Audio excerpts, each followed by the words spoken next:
Assalamualaikum warahmatullahi wabarakatuh. Selamat malam para pecinta cerita horor. Kini Story 7 akan bercerita tentang Jembatan Horor season 13 menjelang season akhir yang berjudul Jembatan Anita. Selamat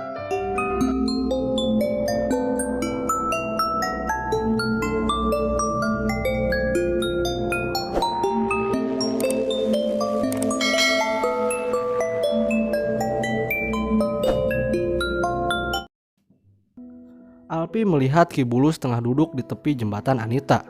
Matanya terpejam, cukup lama mendiamkan ia dan ayahnya. Alpi sama sekali tidak keberatan, barangkali pria tengah baya itu tengah bermeditasi. Saya bisa merasakan banyak sekali hawa manusia yang masih hidup di dalam sungai. Apa?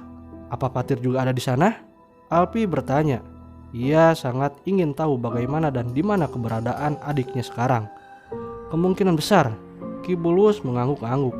Lalu apa yang harus kami lakukan? Menyelam dan mencari pintu kedua menuju dunia sana? Apa bisa? Bisa. Pak Kris Hadi, Anda bisa ikut dengan saya. Biar Na Alpi menunggu di sini. Bisa Ki, kenapa aku nggak boleh ikut? Alpi tidak terima jika harus ditinggal sendirian. Terlalu berbahaya. Jelas Ki Bulus. Alpi memang terlihat keberatan dengan keputusan Ki Bulus yang meninggalkannya seorang diri di jembatan. Selain ingin mencari Patir, sebenarnya Alpi juga sedikit takut sendirian. Apalagi lokasinya saat ini berada di jembatan Anita yang angker. Selepas kepergian Ki Bulus dan ayahnya, Alpi mulai gelisah. Gadis itu mengamati sekeliling yang gelap, sunyi dan tak ada seorang pun yang lewat. Bahkan kendaraan yang melintas pun tak ada. Barangkali mereka sudah antipati melewati jembatan yang telah banyak memakan korban. Alpi mengusap lengannya. Semilir angin malam membuat bulu kuduknya berdiri. Entah rasa merinding ini ia dapat dari kedinginan atau ketakutan. Namun setelah melihat dedaunan dari pohon sekitar yang menggoyang dengan pergerakan yang tak wajar, Alpi memastikan bahwa ia memang ketakutan. Napasnya mulai tersengal. Ia menggigit bibir bawahnya sampai meremas-remas jemarinya sendiri. Ia ingin lari, tapi tak tahu harus kemana. Ingin mengejar Ki Bulus dan ayahnya pun rasanya sudah terlambat. Bahkan Alpi tak tahu kemana mereka sekarang. Apakah sudah menyeberang ke dunia lain atau belum? Hai, Alpi terlonjak ketika merasa punggungnya ditepuk. Dengan gerakan cepat, Alpi membalik posisi tubuhnya dan mendapati seorang gadis yang sepertinya sebaya dengannya. Tengah tersenyum padanya, Alpi mendesah, lega saat menyadari ada orang lain di jembatan selain dirinya. Alpi mengamati gadis itu dari puncak kepala sampai ujung kaki. Gadis itu berambut sebahu dengan mata hitam legam, kulitnya kuning langsat dan berlesung pipi ketika ia tersenyum. Dalam hati, Alpi merasa gadis itu tidak asing. Alpi seperti pernah bertemu dengan gadis itu sebelumnya. Tapi di mana? Alpi tidak bisa mengingatnya. "Kamu ngapain di sini?" tanya Alpi pada gadis berdres putih itu. Aku tinggal di sini, di sekitar sini tepatnya." "Rumahmu di sekitar sini? Enggak takut sama rumor hantu penunggu jembatan? Anita yang kau maksud?" Alpi mengangguk membenarkan. Namun Alpi heran melihat gadis itu menggeleng dengan mantap. Kenapa harus takut? Lah, masa nggak takut sama hantu yang konon udah nyulik banyak pemuda itu? Aku nggak takut sama sekali. Gadis itu tertunduk hingga rambutnya yang sebahu itu menutupi sebagian wajahnya. Alpi heran sendiri melihat gadis yang seberani dia. Ia mulai merasa gadis itu tidak normal. Dan benar saja, Alpi baru menyadari dugaannya benar ketika perlahan-lahan kepala gadis itu terangkat dan helai rambutnya tersibak, menampilkan sosok yang jauh dari wajah cantik sebelumnya. Sebab bola mata yang sebelumnya terlihat indah itu menggelinding keluar dari kelopaknya. Alpi terbelalak lantas menjerit sekencang-kencangnya. Tubuh Alpi kaku, membeku. Tak sanggup lagi ia menumpu tubuhnya untuk tetap berdiri lagi. Kaki-kaki mulai goyah dan akhirnya jatuh terduduk di aspal. Sosok mengerikan itu tersenyum-senyum, memamerkan jajaran giginya yang hitam dan meneteskan salipa merah. Kental seperti darah, sosok itu mendekat. Namun Alpi tak menemukan kaki yang berpijak pada tanah. Gadis mengerikan itu melayang pelan, menghampiri Alpi yang makin memundurkan posisinya. "Pergi!" teriak Alpi histeris. Baru kali ini melihat penampakan sejelas ini. Alpi pikir sebuah penampakan itu tak akan sejelas dan semengerikan ini. "Apa maumu?" tanya Anita. Rambut hitamnya yang semula sebahu tumbuh dengan cepat memanjang hingga sebatas punggung. Terlihat kusut dan berantakan. Tangan kanan Anita terulur ke depan. Perlahan namun pasti Alpi gemetaran saat jemari berkuku hitam itu menyentuh wajahnya, lalu merambat ke leher dan mencekiknya. Uhu, uhu. Alpi terbatuk. Anita tertawa puas. "Aku mau cari adikku. Patir, di mana dia?" Alpi masih mencoba bicara meski napasnya tersengal-sengal. "Patir akan menemaniku selamanya." Sosok itu tertawa keras hingga menghasilkan guncangan. Napas Alpi makin habis. Anita melepaskan cengkramannya sampai korbannya melemas. Pandangan Alpi mengabur lalu menggelap. Tapi mendadak tangan berkuku hitam itu menepuk wajahnya dengan gerakan lembut. "Mbak, bangun mbak." Alpi mendengar suara itu berubah. Bukan lagi suara wanita, namun suara laki-laki. Alpi memaksakan diri untuk membuka mata. Lalu di hadapannya bukan lagi sosok hantu wanita yang mengerikan itu, namun sosok lelaki tua yang memandangnya cemas.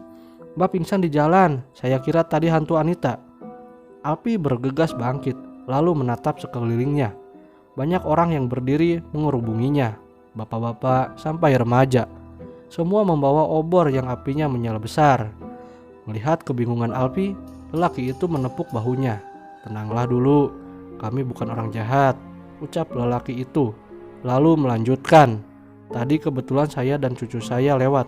Karena malas mengambil jalur memutar, dekat saja lewat jembatan Anita. Gak taunya ada mbak yang tergeletak di sini. Saya sempat mengira mbak adalah hantu, makanya manggil warga kampung. Tadi saya ketemu hantu Anita." Tubuh Alpi gemetaran. "Saya takut." "Tenang, sekarang mbak sudah aman." Patua tersebut menenangkan, namun Alpi masih terlihat gelisah. "Gak bisa, Pak, hantu itu nyulik adik saya, Patir." "Apa?" Warga kampung gempar lagi. Mereka tahu ini bukan kasus yang pertama kali. Sebelumnya anak-anak bujang mereka juga menjadi korban. Entah Patir adalah korban yang keberapa, tak ada yang tahu secara pasti. Ini tidak bisa dibiarkan. "Benar, mending kita harus ngusir hantu itu." Warga kampung menyerukan setuju, sembari mengacung-acungkan obor mereka. Alpi mencoba berdiri, dibantu oleh seorang warga. "Kita bisa apa? Penculik itu bukan manusia. Kita bisa manggil orang pintar." Ide itu tercetus dari salah seorang ibu-ibu berdaster. "Keponakan saya sudah jadi korban, seharusnya tidak ada korban lagi." Salah seorang warga tertawa hambar. "Saya sudah berkali-kali manggil orang pintar, tapi tidak ada yang berhasil." Alpi tertunduk lesu. Demikian dengan penduduk kampung. Tak dipungkiri banyak cara sudah mereka lakukan, namun tidak membuat jembatan Anita jauh lebih aman. Hantu itu masih saja terus memberi teror mengerikan. Cerita berganti ke Ki Bulus. Ki Bulus merasakan aura Restu makin dekat.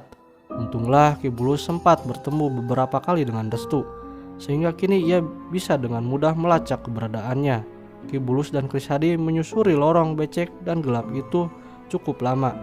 Kris memperkirakan sudah lebih dari setengah jam mereka menyusuri lorong, namun tidak ada yang mereka temukan.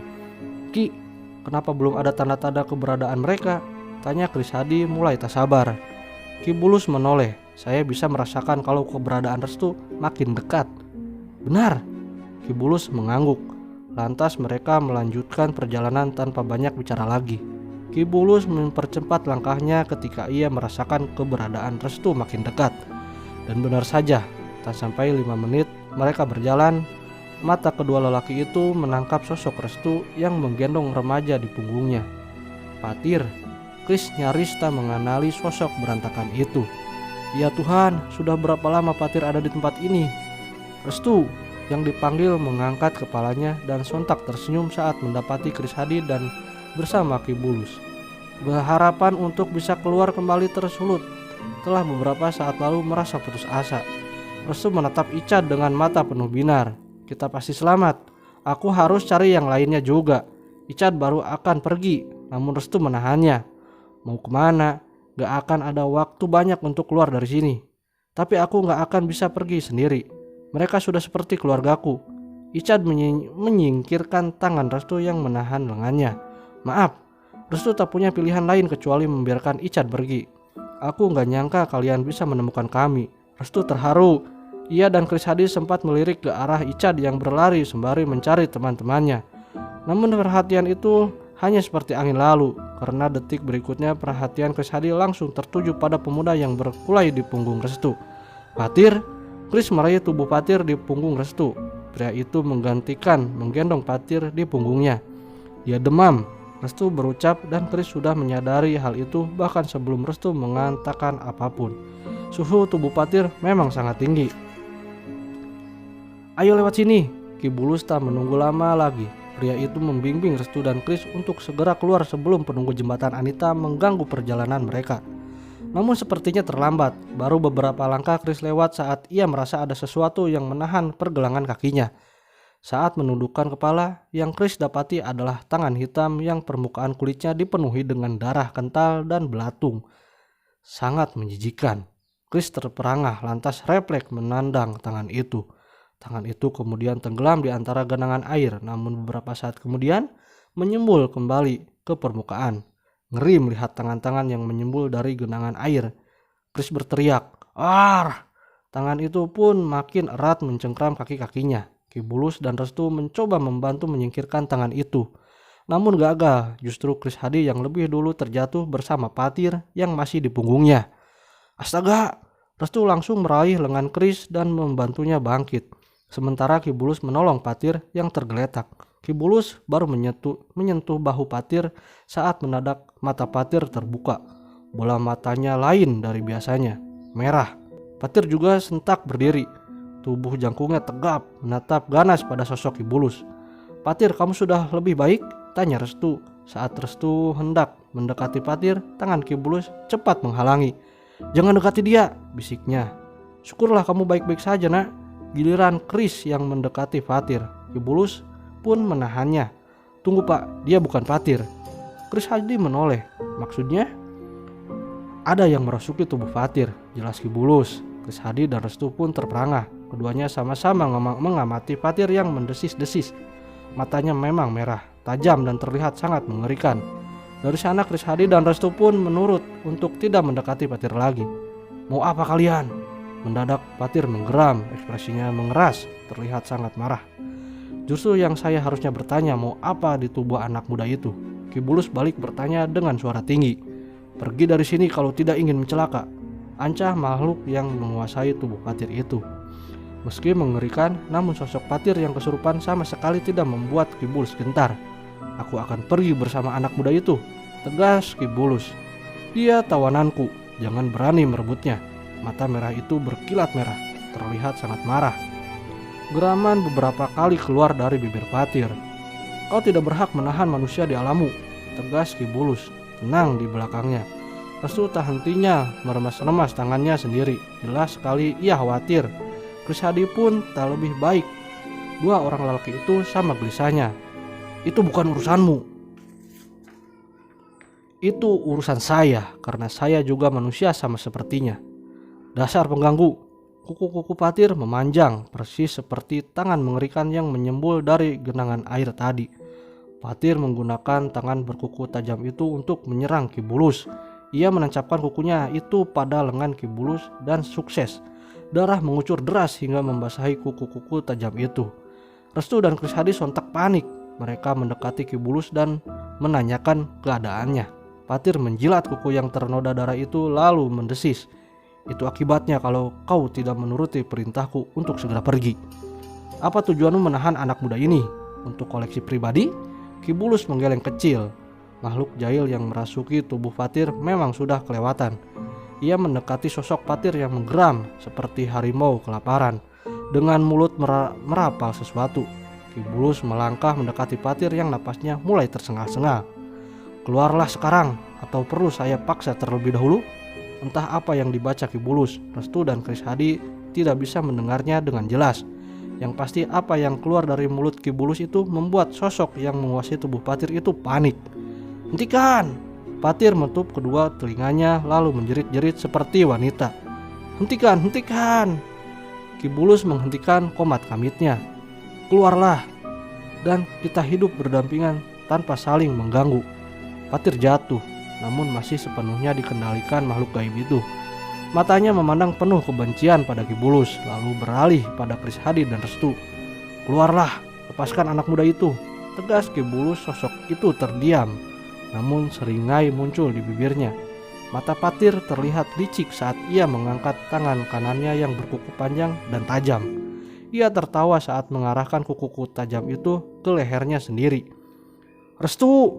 Kris Hadi dan Ki Bulus terperangah. "Jangan berani memaksaku atau dia akan mati." Tangan Patir menekan kuku pada lehernya. Darah segar pun segera mengalir sedikit awalnya, namun makin lama aliran di leher